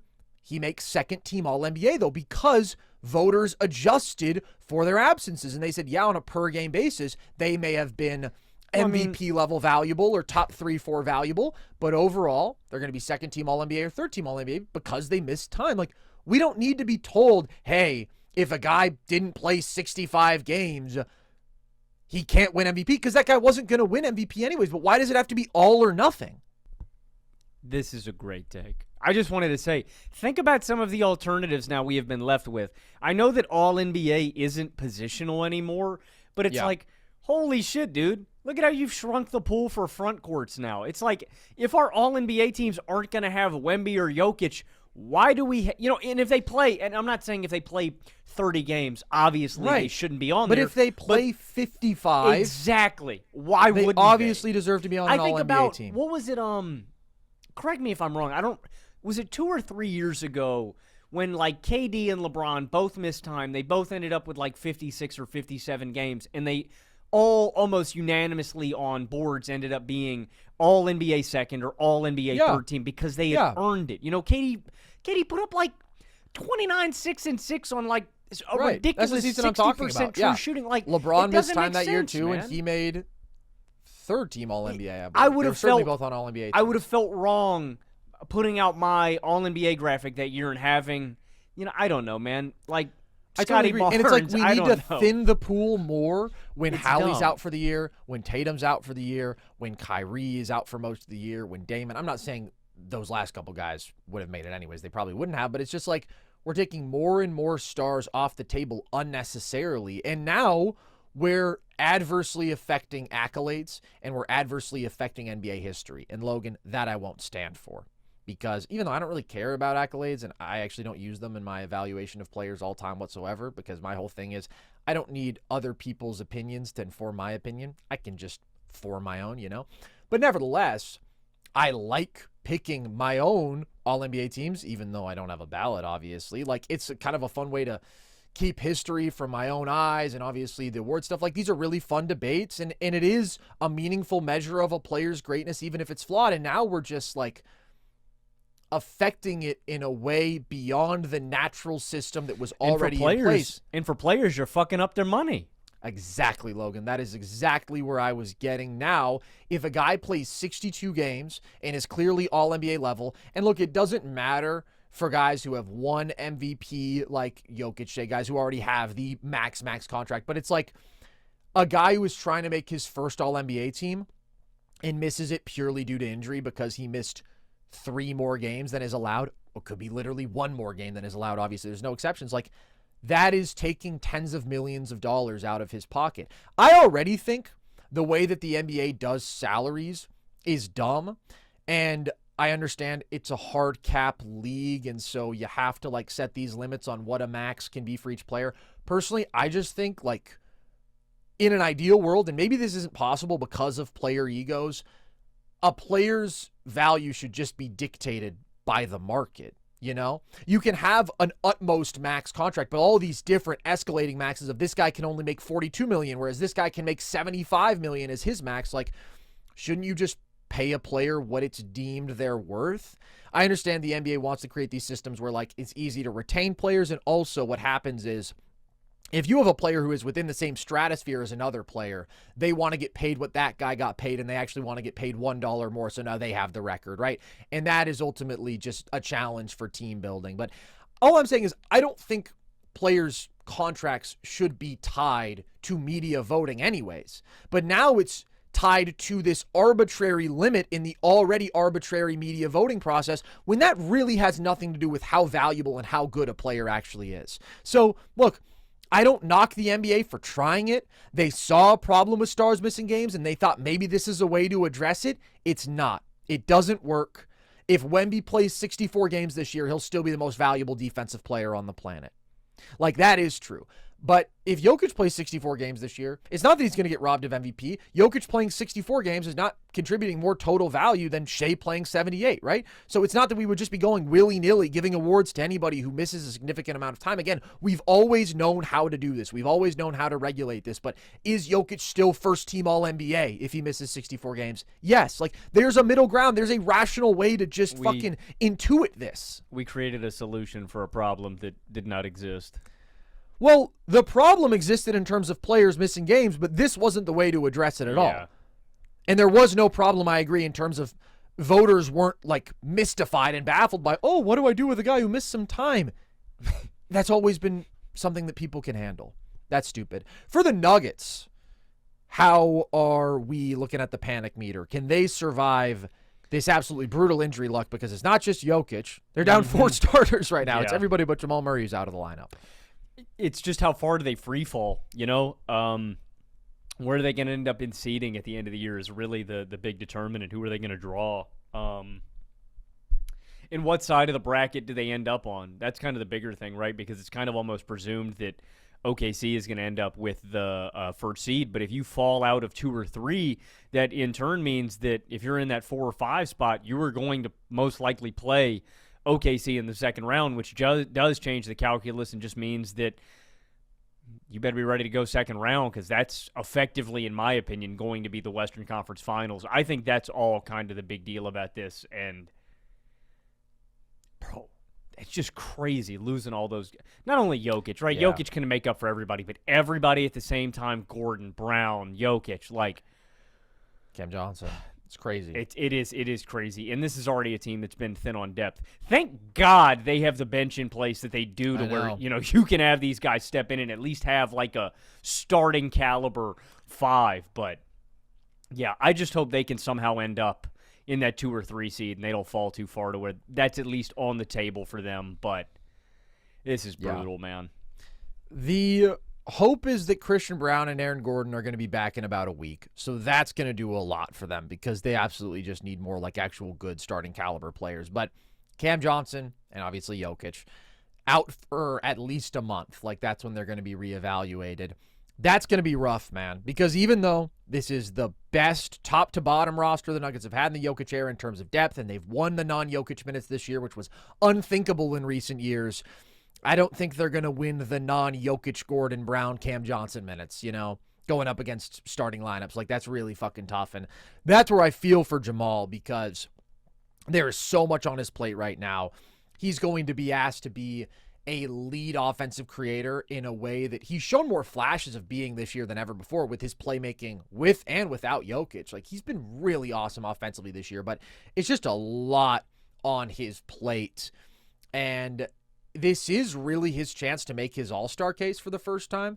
But I think he was already on that all-star trajectory. You know, I think if he just plays with Jokic out until the all-star break and they're in the 2 seed, like his offensive production and efficiency contributing to this historic offense, he'd have the case. Now I'm worried he might actually get screwed because even as his volume is going to go up, his efficiency is going to dip, and I think the team record might take a hit, and it's just so competitive in the West that I don't know. I could see him falling out of the mix there. The other bummer that doesn't really matter, but it kind of matters to me is this is a team that was on pace to potentially set the record for relative offensive rating. Now, that's only a niche nerd record, but it is a big one. I mean, they were also on pace to just set the raw record for offensive rating, but that shit gets set over and over again. You know, to be in that sort of crazy rarefied air with the 03 Mavs and the 05 Suns and the 16 Warriors and the greatest regular season offenses ever, they're not going to fall out of those conversations with Jokic done for a month. More importantly, though, in terms of like stuff that actually really matters for the standings and for the record and for their playoff path, how can they hold up without Jokic? If you get CB and Gordon back in short order, as is expected, the Nuggets do have a very light schedule over the next month. They have an opponent winning percentage of just 43.4. They've got a couple Wizards games in there. They've got a Pelicans game. So I do think with the schedule being as light as it is, with Brown and Gordon coming back, Murray playing at a high level, better depth, they should be able to float around 500 for the month. I think the next week is going to be tough because they've got this upcoming road trip with Raptors, Cavs, Sixers, Celtics, and again, Gordon and Brown are still out for now and maybe won't be back at any point during this upcoming stretch, so that could be tough. You know, they could go 1-4 over the next week for sure, but I think that's a little bit of a silver lining that it's a light stretch of the schedule that coincides with Jokic being out, so they've got a better chance to just hang in there. Once he comes back, though, I mean, they better hope that he's ready to go February 1st, because that's OKC. And then I think their schedule down the stretch is the hardest in the NBA, because they've actually had a kind of light schedule up to this point, and they've got a light schedule through the end of January. After that, though, it is fucking go, go, go, and they're going to be scrapping for seeding. They should still host a playoff series, I think, but yeah, it's unfortunate. This might actually meaningfully make their playoff path a little bit trickier because that record's going to take a dip without Jokic, of course. But at least we're not talking about the 2022 Nuggets losing Jokic for a month, you know, or any of those teams that were posting -10 net ratings with him off the court. This team has a better chance to stay alive. I want to talk about one NBA draft topic before we get out of here, Logan, because there's been a little bit of panic brewing in the draft community about one player who everybody was extremely high on coming into this college season, who was pretty much the consensus #1 overall projected pick. Darryn Peterson has barely played for Kansas this year. He's had this ongoing thing with hamstring cramps and tightness causing him to miss a lot of games, and there's talk that his family has been very upfront with the fact that like they don't want him playing if he is not 100%. Bill Self came out and said he's 95%, but he's not going to play until he's 100%. All this kind of weird stuff swirling. Does that meaningfully concern you or cause you to be lower on Darryn Peterson at all? Does it move him down your board at all? No, not particularly. Honestly, I applaud them. Wait. There's no reason. Don't rush him back. I get that, like, fans are frustrated on the college basketball sense. I'm pro. Get healthy, man. Get ready. Yeah. I agree. I will say, I can't think of ever seeing a guy miss this much time. Well, I know I've never seen it with hamstring cramps, you know? And I know people say hammies are tough, right? They really hinder your explosiveness, and that's true, but I'm just like, it's weird circumstances for sure. So I don't know that I would say I applaud them, but I agree with the big picture of like, Darryn Peterson, your career is not going to be defined by what you do in non-conference play as a freshman in college. It's going to be what you do in the NBA, and if you want to be 100%, I get it. As a non-athlete and having pulled my hamstring like 2 months ago and how it affected the rest of my kinetic chain in my back, no, I actually look at this. I'm like, no, take your time. Dude, No, but he hasn't pulled it. I get it, but like, if there is something in his body that is telling, I don't know his body. Yeah. I'm not Darryn Peterson. I'm just saying. Right. His body, his choice. I would hope so, yeah. That's my goal. Right. Fuck fascism. Fuck white nationalism. I'm pro-women's autonomy. I'm anti-children dying. I'm anti-war. Yes. And yeah, I'm pro autonomy on your body. So if Wow, look at I that! just had to All get that off from my Darryn chest. Peterson Day with one. hamstring If you're tightness. against that, then you don't like Nerd Sesh and go fuck yourself. And you don't like NBA basketball. It's so real. Big picture, real quick on this draft, because I know we haven't done a lot of draft stuff. Carson, I don't know about you, man. The more I watch on this class, the more I am also pro go get a 26 first-round pick, man. I like a lot of guys in this class. I kind of think the 26 draft class is loaded. Yeah.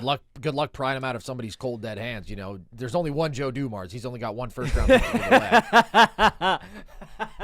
God bless him. No, I agree. I think this class is absolutely ridiculous. Like, we're going to talk about the big three today. Caleb Wilson, I've been so impressed by. Caleb Wilson, I'm wondering if he should maybe be top three. That kid from Finland, Murinen, I really like, and I'm just like, scraping the surface of some of these guys. Sure. But these three guys are unreal. Boozer, Peterson, and Dybantsa. I think Dybantsa is my favorite. But Peterson, Peterson, I'm not I'm not really concerned about him missing time. I'm just so confident in his jumper and his feel and his athleticism. Like, those three things is the bedrock and foundation of this guy as a prospect. He is got a laser off ball, and he is so good moving without the basketball. I'm pro basketball feel. The more and more I watch prospects, guys who just move the ball unselfishly and who make good decisions, I'm just higher on. I just think that projects well. He's so good at dribble handoffs. He is so good as a spot-up player and a spot-up decision maker, and he's just shooting 42% from behind the arc. The guy is just pure when you leave him wide open. Yeah. But again, some of the playmaking, the hit-ahead passes, the over-the-top lobs, it's just advanced stuff for a guy in a wing's body. You don't normally see this from a guy his size, and then you add in the elite athleticism and verticality. So this is a long-winded way of saying Peterson isn't losing stock for me, but him not being out there and being able to watch AJ so prevalently, I do think is making AJ just rise for me. I don't necessarily, if it's him losing stock because of his injury, is so much of I'm just able to see AJ play, and AJ is knocking my socks off, man. That guy is a freak of nature. Yeah. He is so powerful. And check me, because I know I can get a little too antsy sometimes. I won't. That's the crazy thing. I really won't on this. There is something Giannis and Zion-esque about AJ that just makes me, I don't know. I see it. I see an extremely powerful athlete that makes me tingly. Okay, I guess I will check you. He doesn't have that level of power, but he is a hell of a fucking driver. He moves with like crazy pull-up shooting potential to go with that. I just think he moves like a bronco, man. He gallops through defenses. Look, man, I've been sitting over here on Dybantsa Island. By the way, not like that's some crazy thing. I mean, this guy was the #1 high school prospect for a time, but I do think coming out of their senior years of high school, DP was viewed as the consensus #1 guy. A lot of people have had Dybantsa third on their boards, and I still don't think people are moved enough, I would say, by Dybantsa and what he's doing. I'm still seeing him third on a lot of people's boards. I think I definitively the big three are all great, but I have Boozer pretty concretely, I think. DP and I don't know who's three, but DP and AJ are 1 and 2 to me. Yeah, well, I've been saying since I did this video on how NBA draft prospects are just aliens now, which was a month and change ago, and I had Dybantsa 1, DP 2, Boozer 3 then, and I said they're all really close, and I think they're all amazing, and that hasn't changed. That's the same order and the same philosophy that I still have. I'm not worried about this with DP. I don't think it speaks to some moral failing, nor do I think it is a physical, meaningful concern. Again, I'm not worried about a guy dealing with chronic hamstring tightness and cramps. You can say, okay, maybe this is a little bit conservative with him not playing, and I would agree. And frankly, I've just been bummed because this is the most excited I've been for a college basketball season, and I want to watch all these guys at every chance that I can get, and we've only seen 4 games out of him. Hopefully, with some bigger conference matchups coming up, we will see him on the court more consistently. But there's precedent of guys having significant injuries, more significant than this in college, and then still going very, very high in the draft. Kyrie had his toe stuff, and he was the #1 overall pick. exceptional talent, but so is DP. Embiid broke his foot after the college season, but before he was drafted, he still went top 3. Wiseman played a handful of games and he went number 2. Wish he hadn't, but I don't think that like there's reason to think that with all that we have seen from DP, with this not being a concerning long-term health thing, that like anybody should really be cooling on him. And again, we're not even halfway through the college season as is. So I think he is an exceptionally complete guard prospect for the reasons I was hinting at earlier, why I think he would be like Atlanta's savior. It's just incredibly rare to find a guy who does have the sort of pull-up shooting ability with the crazy sort of movement shooting that we've seen from him early on in college, with the playmaking feel that he does have, with the ability to manage pace well and the floater touch that he has, and then he can also be a solid to plus defender at the next level. Like, just being so damn good all around makes him an incredibly complete player and a very safe choice. I still prefer Dybantsa's ceiling. I do think Dybantsa is the most talented, and I think he does the most truly unicorn alien shit out there, and I'm pretty much just all bought in, and I think his production has been absolutely ridiculous. Like I said, I had him number 1 a month ago when the college season got started, and if anything, I'm higher on him now. Like, just some of the stuff that we're seeing from him out there. He's giving it 23 points per game, along with like 7 boards and 4 assists, by the way, on 66% true shooting. He is making 65% of his twos, and he's getting to the line 8 times a game. He is the only forward in college basketball history from a power conference to average 23 points per game on 65% from 2 while getting to the free throw line at the rate that he is. So much of it is just predicated upon this out of this world driving ability that I don't know if people's minds are blown by enough. Like, you talk about the explosiveness with him, and it's incredible. Like, particularly his leaping ability. He's one of the craziest 2-footed leapers I've ever seen. He just fucking flies, but the first step is also explosive. What is truly freakish, though, to me, is his funkiness as a driver, is how I would put it. It is his ability to slither and navigate tight spaces, and his footwork, dude. I mean, the Euro steps that we're seeing from this guy, his ability to navigate these paints to vary stride length. Oh my God, he's a stride length goat. He gets so low and gets such great leverage on his drives. Bro, his balance and coordination are like unreal. I just think you can kind of get caught up in like the wow, like the explosiveness of it all, but like the along with it is like he takes contact so well. Like he's unreal. He's slithery as fuck. He's fast as fuck. He's bouncy as fuck. He's big as fuck, and he shoots the shit out of the basketball. Pardon my language, but just like, he is one of the craziest talents, and specifically, I will say the best scoring wing prospect since Kevin Durant.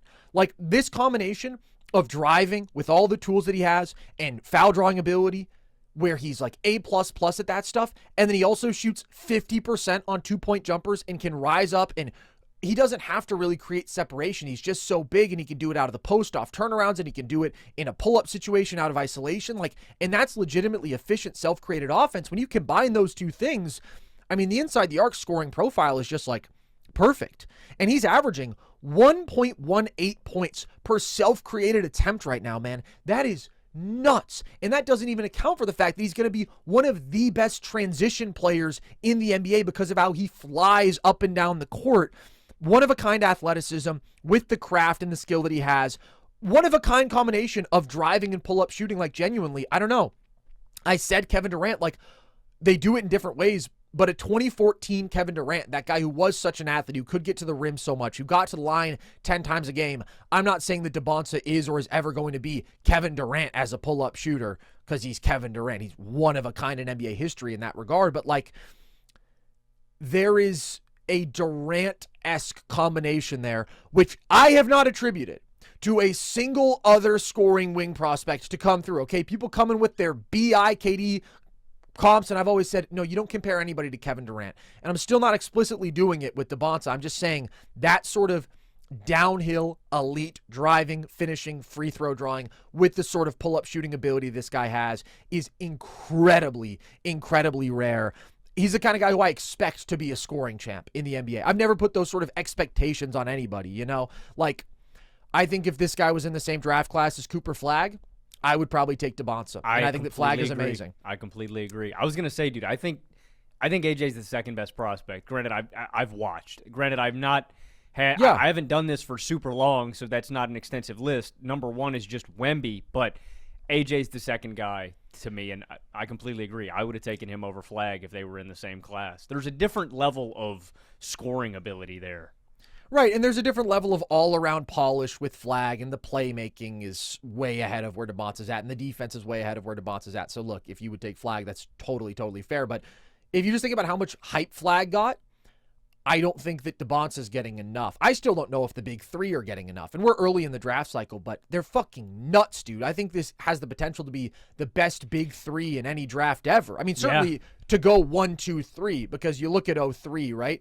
But Darko fucks up the order of things there. So I do think these guys are very likely to go 1, 2, 3, and maybe Caleb Wilson can get into the mix, and he's an exceptional talent too. But one of our friends early in the year was saying, I'm hearing from scouts that they're viewing DP as being in a tier above Dybantsa and Boozer. And I was like, get the fuck out of here with that, bro. The only prospects this century who would be a tier above Dybantsa are LeBron James and Victor Wembanyama. We are talking about an extremely strong number 1 overall pick caliber talent. And by the way, I think that Boozer and Peterson both also are like strong number 1 overall caliber talents. Okay, it's just an insane draft class. But the scoring and offensive upside, and yes, there's more polish to be put together with AJ than these other guys, and yet he's still been the most impressive so far this year. He's been destroying weak competition recently, but against good teams, against top 40 KenPom opponents, he's giving you like 23, 6 and 3, I think, on 58% true shooting, and he started a couple of those games slow, but what he did against UConn in the comeback, he fucking took over that game. What he did against Clemson in the comeback, took over that game. Like, I just think some of the knocks people are trying to throw at him are way too nitpicky. Like, I'm seeing this from the draft nerds, and I'm not deep in the draft community, even though I love the draft. Pablo Escobar mentioned this to me too. Shout out to Pablo. I'll use you as a representative for the draft nerd community. He was talking about like AJ's stock rate being underwhelming. And I'm like, yeah, I guess that's fair. You know, I would like to see him be more engaged defensively and maybe more destructive at the college level, because that's a lot easier to do at the college level than it is in the NBA. He's got all the athletic tools in the world. It's going to come down to his interest. And, you know, he's just been moderately interested there. But the criticism that it really is just kind of silly to me is people talking about his 3-point rate and being like, he's got to get that up. I'm like, I'm sorry, bro. When I have an absolute alien who is putting together like one-of-a-kind inside the arc scoring, brother, we can tweak with the analytics of his shot diet later. You know, we can coach him up in the NBA. Hey, AJ, we need you taking a couple more threes a game. Well, that is the last concern. We're not talking about a 29-year-old here. We're talking about an 18-year-old who gets whatever he wants. He's so good at tough shot making inside the arc, too. It's like, yeah, man, I think I can project him to make some spot-up threes open at the next level, like 100%. And that's not the thing. And that's not. You're not even questioning his 3-point shooting ability. You're like, he's not taking enough of them. Okay, he's not an all NBA player right now. He's a prospect. Yeah, and he is unstoppable inside the arc. But like, he's 18 years old. If that's the holdup for you, I just think you're not seeing the vision. You're being a little bit short-sighted there. So Boozer, I think you're looking a little. I think you're overanalyzing. Yeah, no, I do. I do think some people are just straight up overthinking it with AJ. Like, if you give me the freakiest scoring talent we've seen in 2 decades, we can tweak some stuff on the margins. And that's another thing. When I had AJ number 1 initially, there was someone who was like, I think maybe this is archetype bias towards the scoring wing. And by the way, I don't hold any of these criticisms against people. I just disagree. Peterson, I definitely think, is a better playmaker, and Boozer. Boozer's a really good passer out of the post too. But yeah, the framework, both are. The framework is there for AJ to be a really good passer too. Like, I think he's going to come along in that regard. Yeah, he's growing in front of our very eyes. He's averaging 5.7 assists per game over the last 6 games. And some of those are just like transition hit-aheads or an extra pass. Like, it's not a bunch of advanced reads that are going to wow you, but he's not playing selfishly. He's making the basic reads. And so if you think about where you expect an 18-year-old crazy scorer to be, like, for the most part, these are guys who their entire basketball lives have been so much better than everybody else that, like, it's maybe not right for them to trust their teammates, you know, because they're made better. Like, maybe AJ taking a tougher 2 in high school is still a better shot than whatever fucking Utah prep guy he's got alongside him who's going to go play at Rutgers and, you know, get 12th man minutes taking a 3. Like, learning what the right read is when you're that crazy gifted scorer takes time, and it takes the players around you actually showing you that they justify that being the right read. They make the shots. That stuff always comes later. Fucking KD, he didn't pass the ball when he was at Texas. You know, he averaged like, I think, under 2 assists a game. So I agree. Even there, I think AJ is on a perfectly fine trajectory. But when it comes back to the guy who said to me, hey, I think maybe this is scoring wing archetype bias, I'm like, dude, I have whatever the antithesis of that is. I mean, I am a fiend for the guys who it's like, ooh, look at their playmaking, look at their feel, look at their defensive versatility. Like, ooh, look at the 3-point shooting that we're already seeing at volume. Like, there is just a projectability with AJ's scoring skill set that transcends archetype. And I think you could still argue, hey, because I am so confident in Peterson and Boozer being like B+ at so many different things, they're the safer pick, right? There's a really high floor there. There are so many NBA translatable things. But AJ Dybantsa does things as a scorer that I think shreds up any defense at any level. And when he still has the ability to put together solid to plus defensive value and to become a solid to plus playmaker, like, he doesn't have to be elite at that shit, because I just don't want to understate the value of a hyper efficient 30-point per game scorer in the NBA. You know, there are very few things that are more valuable than that, especially when you can at least hang in the other areas of the game. And I just think AJ has all the potential to be that. I just think he's the most like holy shit talent of them all, even though they're all great. I agree. The other thing, too, I think AJ's going to be one of those guys that gets better with NBA spacing. I think having all that extra space on the floor is going to make him that much harder to deal with. And I'm going to, like, I actually, for anybody who's really passionate about any of these other guys that we're talking about, it is not a knock to them. It is just that I'm that confident in AJ. And again, I want to reiterate this point. I think this has the framework of potentially the best draft class I've ever had the privilege of evaluating. Like, it is absurd watching a guy like Caleb Wilson, and he's not being consensus discussed as a top 3 guy. I'm so excited. I'm so excited about this draft class, man. And I do want to give credit to AJ's situation, because he does have a very good coach in Kevin Young. He's got a couple of really good offensive players in Richie Saunders and Robert Wright, guys who are really good players. So I don't want people looking at BYU and thinking the name brand value compared to Kansas or Duke and being like, oh, those other guys must have so much more help, because that's not the case. I mean, BYU is a really good team. They're a top 10 team, not just because of AJ Dybantsa, but because of the totality of what they do have. But the upside with this guy is just absolutely unthinkable. And Cam Boozer, I think he's going to be the most productive, although it's crazy like how much AJ has matched him in productivity and efficiency. That I wouldn't have expected. With AJ, I would have said it's more based on what we're seeing and the upside that we can project. The fact that like box score, he's pretty damn close to Boozer, and efficiency, he's equivalent to Boozer.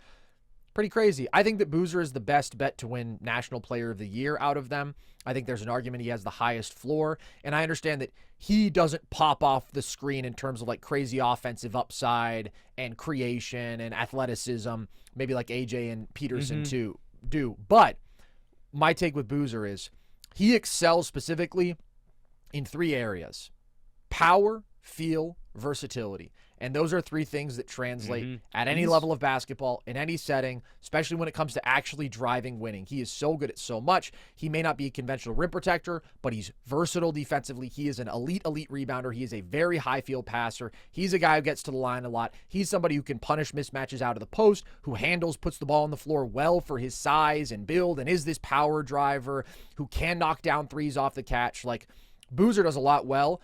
And that's why I'm extremely confident in him being a very good NBA player. But does he have AJ Dybantsa, like top 3 player on the planet kind of ceiling? I don't see that level of offensive upside, even though I think he's a lock to be extremely productive and impactful. I tend to agree. I think he's very high floor. There's something very Sengun-ish about Boozer in terms of his footwork and what he does on the block, but he actually has much better touch. Like, there's actual, like, I just think he's going to be a better scorer. He's also fucking 250 pounds. I mean, he's an absolute tank. He's getting to the free throw line 7.5 times a game in his own right. All these guys are elite free throw rate guys. All these guys are crazy, crazy prospects. So let's get that clear. But I felt like I had to get even more AJ hype in there, because I think the hype is only rising. and it is warranted, and also say, DP, you're chilling. You know, I'm not worried about DP at all, but I do think, like, if you came into this season with the notion that he was head and shoulders above the other two, and especially AJ, I just don't know how you could hold that opinion. I think you're holding on too much to your priors, your preconceived notions, and maybe even taxing AJ for being in that scoring wing archetype. But what I would say is, don't scout an archetype, scout the player, scout the talent. We all have our guiding basketball philosophies and the things that we value, the things that we think generally project well to success at the next level. Of course, we all have that, and you should, and that's generally going to lead you to prefer a certain kind of prospect. But you cannot be absolute with that stuff, because a mega talent supersedes everything, and that's what AJ is. So again, that's not to say that you have to have him above Peterson or Boozer, but that is to say that just because you look at maybe a Brandon Ingram and say, oh, he was a great wing scoring talent and he's been underwhelming at the NBA level relative to expectations as a prospect, that should have no bearing on your evaluation of AJ Dybantsa, because, I mean, there's just a totally different level of talent here, a totally different level of athleticism. And again, I'm somebody who, if you look back to 2021, I was like, Mobley is a way better prospect than Jalen Green, who is a guard, right? He's not a big scoring wing like Dybantsa, but whatever. He was that sort of like great scoring talent prospect. I was like, give me the great defender, the versatile big who impacts the game in more ways. The next year, I strongly preferred Chet to Paolo as my number one prospect for a lot of the same reasons, even though, again, Paolo is more of that big forward, but a score-first prospect. So I can't emphasize enough how much it is not me liking scoring wings or like thinking that's the archetype at all. I just fucking love AJ Dybantsa. And maybe the league isn't being run by a bunch of scoring wings right now, and it's not. And obviously there are players who can have shortcomings in that archetype that keep them from being super impactful, but there are Kawhis, there are KDs, and yeah, those are all-time talents, all-time players. I just think AJ has such overwhelming ability that you can't write off that sort of success with him. And I haven't said that about anybody who I've ever watched in terms of a wing prospect. Again, it goes back to Kevin Durant. And if you are exceptional in any archetype, like truly, truly exceptional, you'll dominate in this league, especially when you're a big athletic wing. That's a pretty damn good bet. All right, on that note of glaze, we needed that to wrap up an otherwise negative episode. Like I said, we're ushering in the new year with nothing but misery and drear, because that's how we do here at Nerd Sesh. We appreciate you guys. We hope that you all have a wonderful start to the new year.